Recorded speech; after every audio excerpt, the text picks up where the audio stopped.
How is the voltage near a point charge calculated? If you have some charge and you have a particular point near it, and you want to know what the voltage is near that particular point.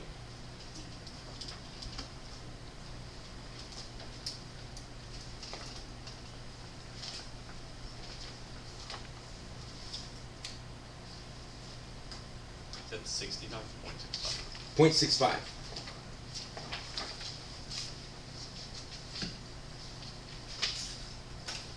Well, recall that voltage is work per charge.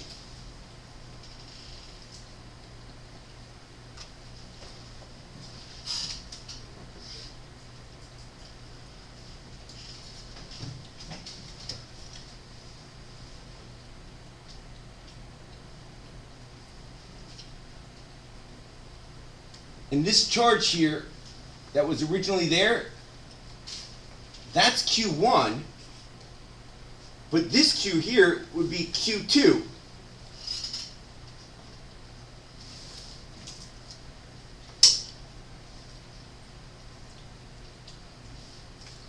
And this is how you have to think about it, folks. Let's say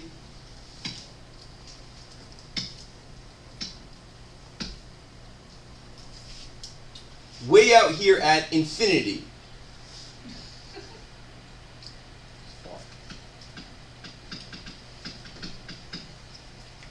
let's say way out here at infinity, you have a positive charge, Q2.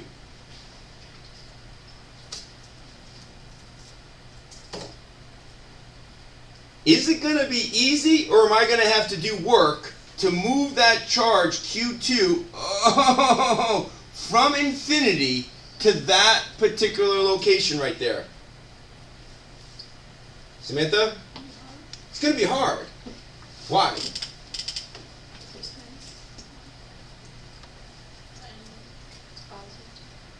Yeah, because it's positive, and this is positive, and what's the deal with positive charges? They repel each other, so it's going to be a lot of hard work, because they're going to repel each other the whole way through, so I'm going to have to do so much work.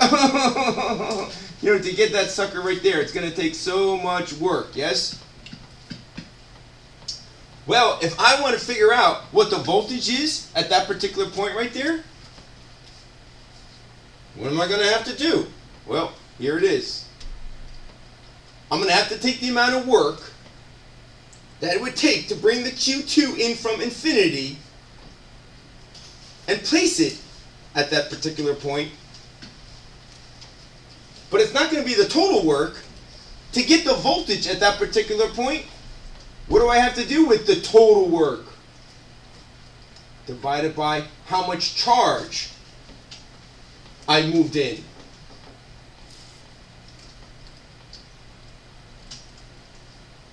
So the voltage at that point would equal the work that I did to push that charge in divided by how much charge. Yes? How would you find, I guess, say, is there a different way to find the work besides that? Good question. Okay, we'll come full circle around back to that. Okay. Now, if this was a bigger charge, hey, I got more positive charge here, yes? What would happen to the amount of work needed to push that sucker to that point right there? Justin? It would be... If this was a bigger positive charge. Hold on, I just had it. It would be easier. Harder. Oh, directly proportional harder. Why do you think it's going to be more difficult? Because with the same voltage, if you're, like, mathematically, if your charge increases... Okay, forget about the voltage for a moment. Remember, this is the positive charge that created the... Oh, it would repel. This sucker's going to repel more, yeah? There's going to be a bigger repulsion force, so it's going to be, oh my god, even harder to push. So the work's going to be even bigger. Yes? However, if I took that bigger work and divided it by the bigger charge, guess what you're going to end up getting for the voltage at that particular point? The same number. The same number as before. So the voltage at this particular point doesn't depend on what particular charge you use. If you use a bigger charge, it's going to take more work. But the voltage comes out the same. Okay. So, let's take a look at calculating that work.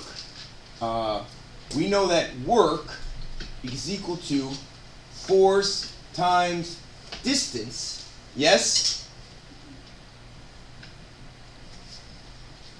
Work, therefore, is equal to K Q1 Q2 all over D squared times D. But what happens to one of those D's? Cancel. So the work is going to be equal to K Q1 Q2 all over D. We should use D instead of X now. Either or. Either or.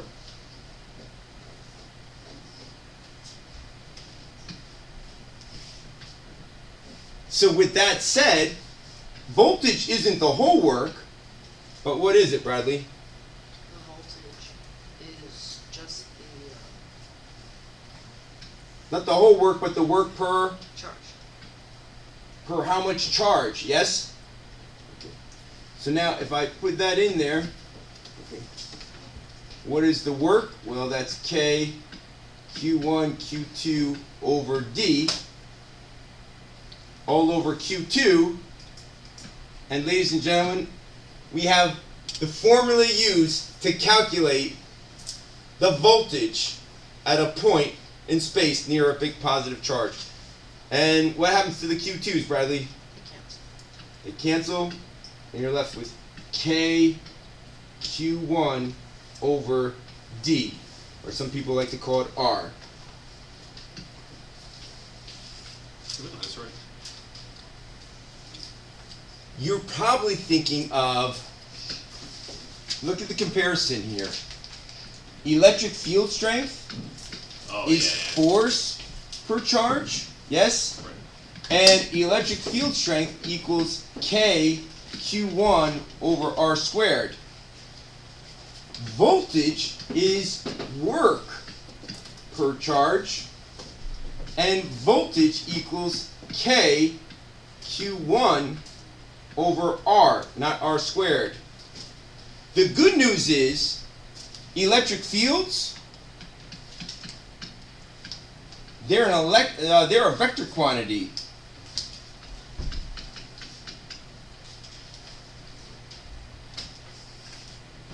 Whereas electric potential is a scalar quantity.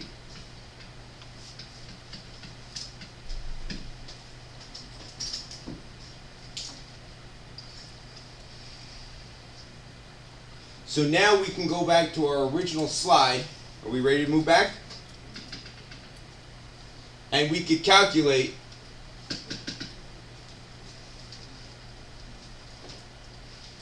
the voltage at that particular point.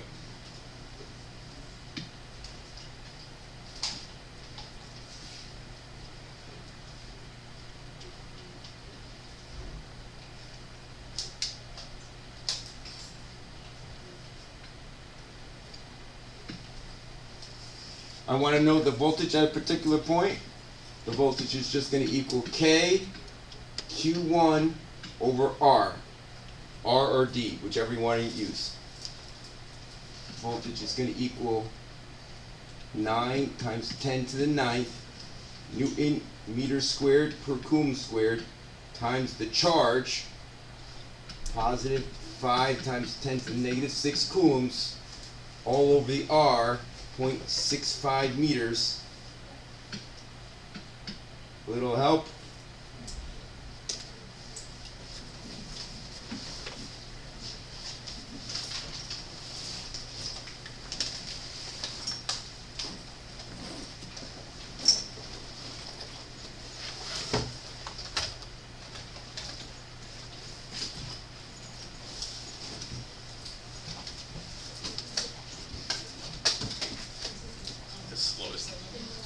slowest crunch out ever.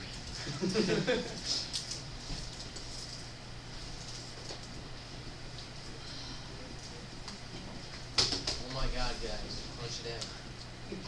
You had your calculator What before I do you did. do? I'm reading. Oh, you guys made them? Yeah. Shout it out. 6.92 times 10 to the fourth.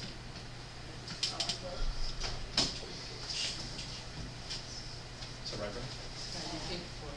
Now the question is, what the heck does that mean? Okay? Let me just write it out. See if you were right in your mind there, Justin. It's 6.9 times 10 to the fourth volts, which is 6.9 times 10 to the fourth joules per coulomb.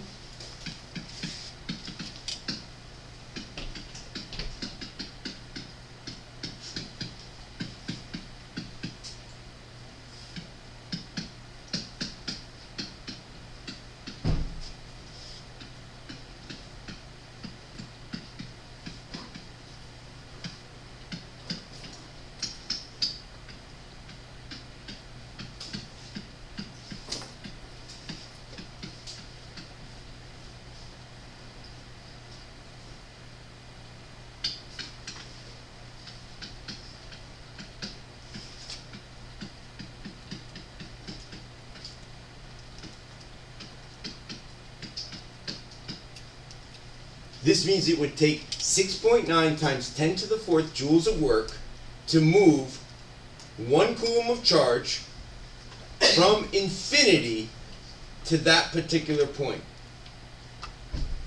Is that what you were thinking, sort of? Yeah,